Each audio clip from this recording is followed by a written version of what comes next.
Perkenalkan, nama saya Bayi Dana Syahra Stenate, mahasiswa sarjana terapan kebidanan dan profesi bidan semester 1 tingkat 1 kelas B. Di video ini saya akan membahas tentang materi anatomi fisiologi sel-sel darah dan di mana terdapat ada 3 pokok pembahasan. Untuk pembahasan yang pertama yaitu perkembangan sel darah, di mana proses hematopoiesis dan tempat terjadinya hematopoiesis serta anatomi dan fungsi bagian-bagian dari darah tersebut.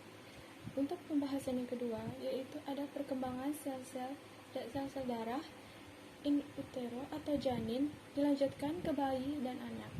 Untuk pembahasan yang terakhir yaitu ada sirkulasi darah pada janin, bayi, dan dewasa. Baiklah, langsung saja kita memulai pembahasannya. Selamat menyaksikan.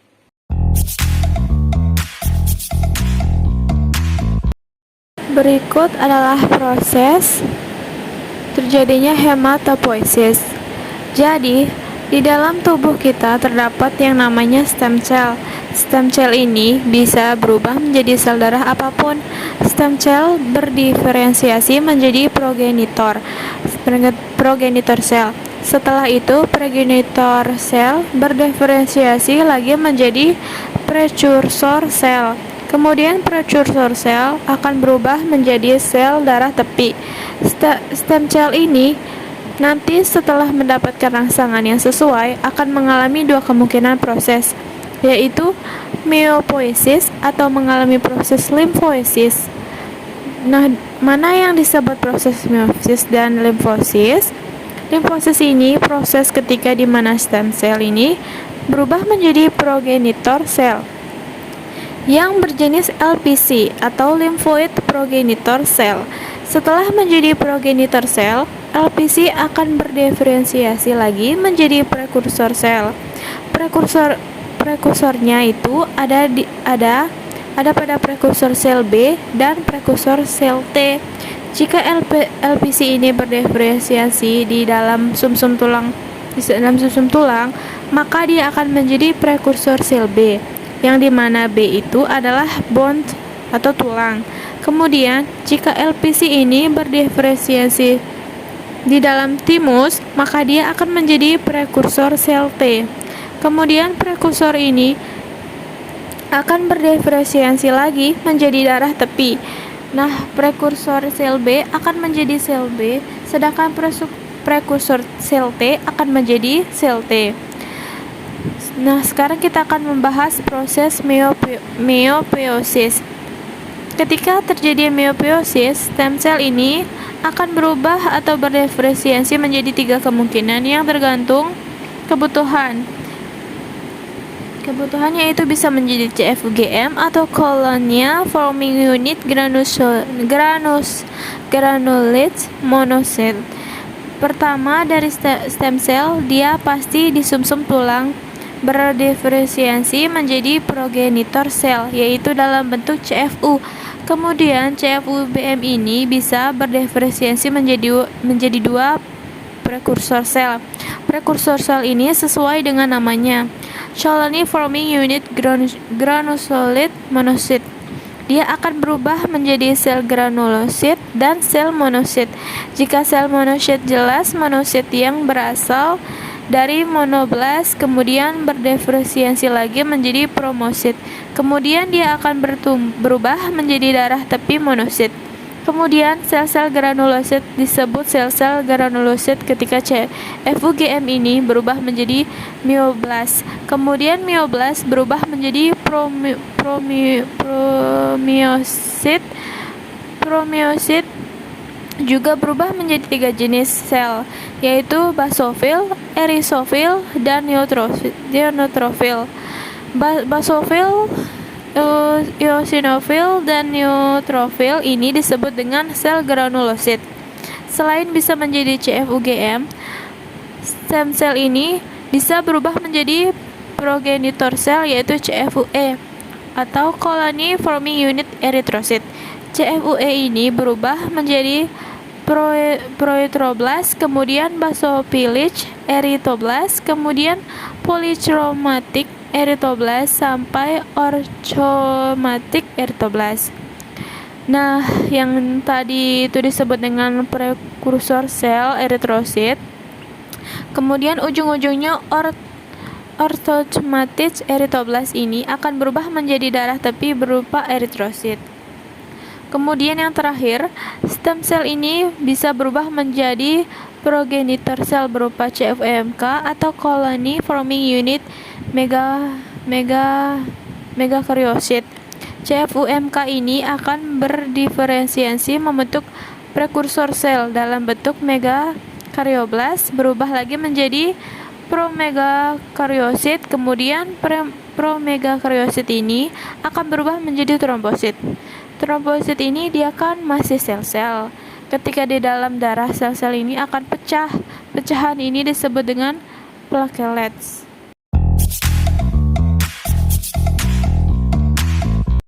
Nah, sekarang kita akan membahas tempat terjadinya hematopoiesis.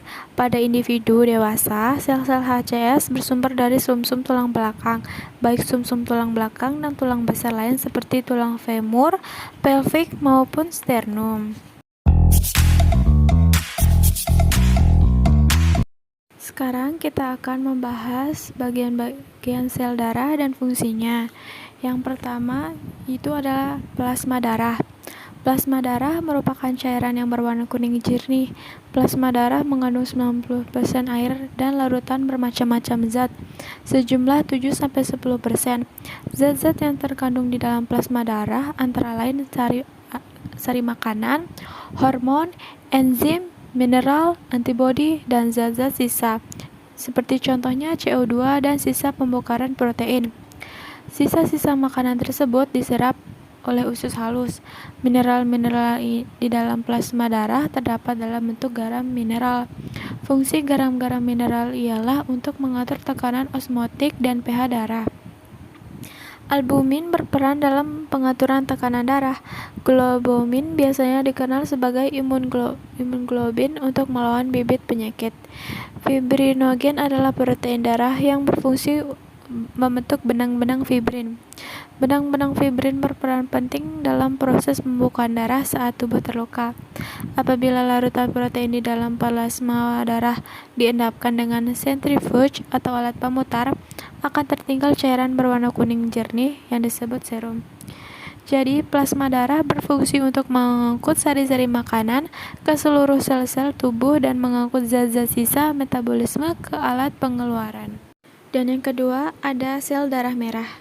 Sel darah merah atau eritrosit berbentuk bulat pipih, bagian tengahnya cengkung atau bikonkave dan tidak berinti. Eritrosit berwarna merah karena mengandung hemoglobin. Hemoglobin adalah senyawa protein yang mengandung zat besi. Sel darah merah dibentuk di dalam sumsum merah tulang pipih. Selanjutnya, darah beredar ke seluruh bagian tubuh melalui pembuluh darah. Fungsi utama dari sel darah merah adalah mengikat oksigen dan karbon dioksida. Bagian sel darah merah yang sangat berperan dalam mengikat oksigen adalah hemoglobin.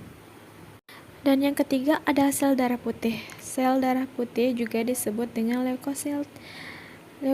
Sel ini memiliki inti, tetapi tidak memiliki bentuk sel yang tetap dan tidak berwarna. Sel darah putih dalam setiap milimeter kubik darah lebih kurang berjumlah 8.000. Tempat pembentukan sel darah putih adalah pada sumsum merah tulang pipih, limpa, dan kelenjar getah bening. Semua sel darah putih memiliki masa hidup antara 6 hingga 8 hari. Sel darah putih dapat dibedakan menjadi beberapa macam, yaitu neutrofil. Neutrofil berfungsi menyerang dan mematikan bakteri penyebab penyakit yang masuk ke dalam tubuh dengan cara menyelubunginya dan melepaskan suatu zat yang mematikan bakteri. Jumlah limfosit di dalam sel darah putih sekitar 20% sampai 30%. Limfosit bertugas membentuk antibodi, yaitu sejenis protein yang berfungsi memerangi kuman penyakit. Dan ada yang ketiga ada monosit. Di dalam darah putih sekitar 5-10% seperti halnya neutrofil. Monosit berfungsi menyerang dan mematikan bakteri. Dan yang keempat ada eosinofil. Eosinofil berfungsi menyerang bakteri, membuang sisa sel yang rusak, dan mengatur pelepasan zat kimia pada saat menyerang bakteri. Dan yang kelima ada basofil. Basofil berfungsi mencegah pengumpalan di dalam pembuluh darah. Sel darah putih memiliki sifat fagosit, yaitu dapat mematikan kuman penyakit dengan cara memakan kuman tersebut. Untuk menghancurkan kuman penyakit, sel darah putih dapat menembus dinding pembuluh darah. Kemampuan itu disebut diapedesis. Dan yang keempat, ada keping-keping darah. Keping-keping darah atau trombosit memiliki bentuk yang tidak teratur seperti pecahan keramik, tak berwarna dan tak berinti. Pada kondisi normal, jumlah keping darah dalam tubuh kita lebih kurang 250.000 tiap milimeter kubik darah. Keping-keping darah ini berfungsi dalam proses pembekuan darah.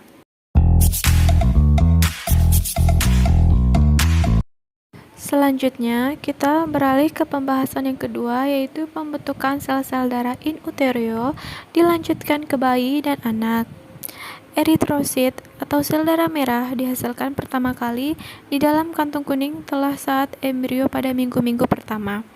Proses pembentukan eritrosit disebut eritropoiesis. Setelah beberapa bulan kemudian, eritrosit terbentuk di dalam hati, limfa, dan kelenjar sumsum tulang. Produksi eritrosit ini dirangsang oleh hormon eritropoietin. Setelah dewasa, eritrosit dibentuk di sumsum tulang membranosa. Semakin bertambah usia seseorang, maka produktivitas sumsum tulang semakin turun. Sel pembentuk eritrosit adalah hemositoblas, yaitu sel batang mieloid yang terdapat di sumsum tulang.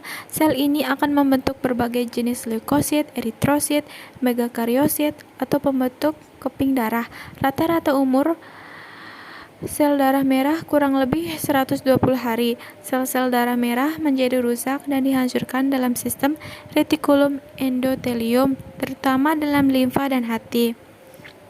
Globin dan hemoglobin dipecah menjadi asam amino untuk digunakan sebagai protein dalam jaringan-jaringan dan zat besi dalam hem. Dari hemoglobin dikeluarkan untuk dibuang dalam pembentukan sel darah merah lagi. Sisa hem dari hemoglobin diubah menjadi bilirubin atau warna kuning empedu dan biliverdin, yaitu yang berwarna kehijau-hijauan yang dapat dilihat pada perubahan warna hemoglobin yang rusak pada luka memar. Selanjutnya kita beralih pada pembahasan ketiga, yaitu sirkulasi darah janin. Proses sirkulasi darah janin dimulai dari darah kaya akan oksigen dan nutrisi mengalir dari plasenta ke janin melalui vena umbilikalis yang terdapat dalam tali pusat. Jumlah darah yang mengalir melalui tali pusat sekitar 500 ml per menit. Melalui vena umbilikalis menuju liver melalui ductus venosus, darah mengalir ke dalam vena cava inferior bercampur darah yang kembali dari bagian bawah tubuh. Dari vena cava inferior masuk ke atrium kanan, kemudian sebagian besar darah akan dialirkan ke atrium kiri melalui foramen ovale. Sebagian kecil darah di atrium kanan masuk ke ventrikel kanan bersama-sama dengan darah yang berasal dari vena cava superior. Darah yang berada di ventrikel kanan masuk ke paru-paru, tetapi karena paru-paru belum berkembang, maka darah yang terdapat pada arteri pulmonalis dialirkan menuju aorta melalui ductus arteriosus botali. Darah yang ke paru-paru bukan untuk pertukaran gas, tetapi untuk memberi makanan kepada paru-paru yang sedang tumbuh. Darah yang terdapat pada atrium kiri kemudian dialirkan ke ventrikel kiri dan diteruskan ke seluruh tubuh melalui aorta. Selanjutnya, darah yang berada di aorta, darah kaya akan karbon dioksida, kembali ke plasenta melalui arteri umbilikalis untuk mengadakan pertukaran gas selanjutnya.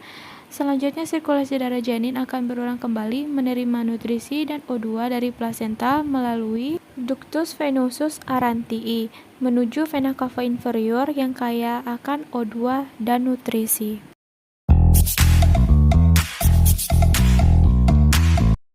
Berikut adalah sirkulasi darah pada bayi. Setelah bayi lahir, aliran darah dari plasenta berhenti pada tali pusat diklaim. Tindakan ini menyebabkan suplai oksigen ke plasenta menjadi tidak ada dan menyebabkan serangkaian reaksi selanjutnya.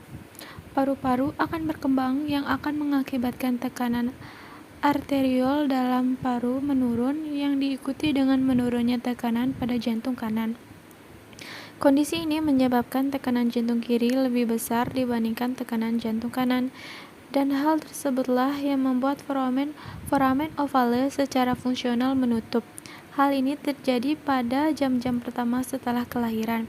Oleh karena tekanan dalam paru turun dan tekanan dalam aorta descendens naik, dan juga karena rangsangan biokimia naik, serta ductus arteriosus yang berbilitrasi.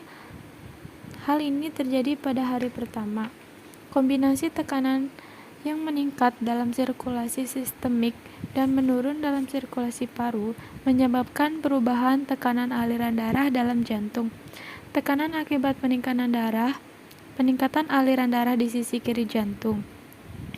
Tekanan akibat peningkatan aliran darah di sisi kiri jantung menyebabkan foramen ovale menutup. Ductus arteriosus yang mengalirkan darah teroksigenasi ke otak janin kini kiri tak diperlukan. Dalam 48 jam, ductus ini akan mengecil dan secara fungsional menutup akibat penurunan kadar prostaglandin E2 yang sebelumnya disuplai oleh plasenta. Darah teroksigenasi yang secara rutin mengalir melalui ductus arteriosus serta foramen ovale melengkapi perubahan radikal pada anatomi dan fisiologi jantung. Darah yang tidak kaya akan oksigen masuk ke jantung bayi menjadi teroksigenasi sepenuhnya di dalam paru-paru, kemudian dipompakan ke seluruh tubuh. Nah, yang sekarang yaitu sirkulasi orang dewasa.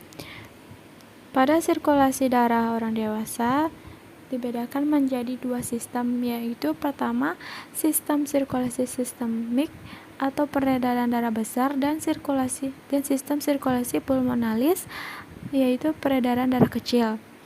Untuk sistem sirkulasi sistemik adalah darah yang kaya oksigen dan mengalir dari ventrikel kiri jantung ke seluruh tubuh, kecuali paru-paru melalui aorta. Kemudian darah yang kaya karbon dioksida akan kembali dari seluruh tubuh menuju atrium kanan jantung melalui vena cava superior dan vena cava inferior. Dan untuk sistem sirkulasi pulmonalis adalah darah yang kaya karbon dioksida mengalir dari ventrikel kanan jantung menuju ke paru-paru melalui arteri pulmonalis. Kemudian darah yang kaya oksigen akan kembali menuju ke atrium kiri jantung melalui vena pulmonalis. Sekian materi yang dapat saya jabarkan. Bila ada salah kata mohon dimaafkan. Terima kasih atas perhatiannya. Assalamualaikum warahmatullahi wabarakatuh. Don't stop the music 왜 멈춰 있어 춤추듯